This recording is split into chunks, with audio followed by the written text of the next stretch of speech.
احنا عملية المؤنث والمذكر دي حسمت بهذه الوقفة كل فيما يخصه. أما وقد قلنا كل فيما يخصه فيبقى الانتساب إلى هذه العبارة وتتنسى العبارة اللي قبلها، ومن ثم تكون الصياغة الدقيقة هي مسؤول.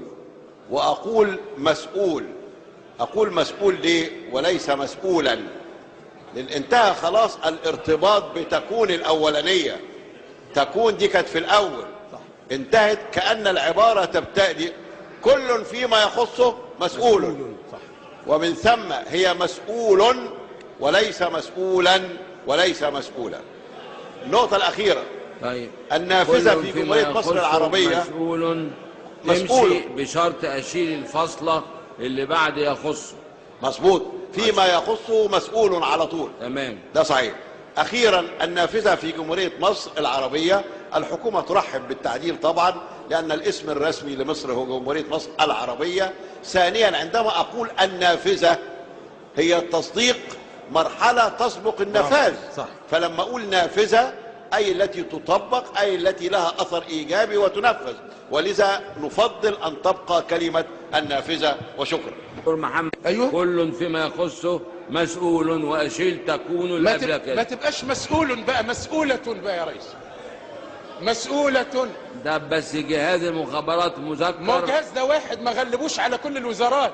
أنا عندي وزارات وعندي جهات وعندي هيئات. ده نتكلم في لغة هنا، بنتكلم في اللغة العربية. فتسأل الشيخ السيد بقى هل موافق على هذا الرأي ولا لا؟ اتفضل سيادتك. حضرتك قدمت تعديل أنا بقبله، اللي هو نأجل يكون عشان تبقى قريبة من الخبر. نعم. إنما هو في فاصل طويل بين جملة تكون وزارتها كذا كذا كذا كذا وبعدين الخبر بتاع كان. هو ده اللي عمل اللبس.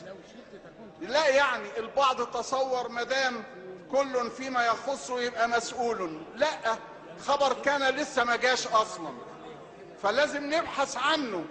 فهو الكلمة دي هي خبر كان، نخليها مسؤولا مسؤولة، ما فيش مشكلة في هذا، لكن لازم تبقى منصوبة. نسأل المهراجة. اتفضل يا سيدي النائب المحترم. يعني المهراجة معك تماما إذا كانت الجملة كل فيما يخصه جملة اعتراضية والخبر مسؤولة وليس إلا، وليس مع أحد في من تحدث أنها تكون مسؤولا. نعم، مسؤولة. إذا كنا تكون خبر. الموافق على المادة بمسؤولة يتفضل برفع يده.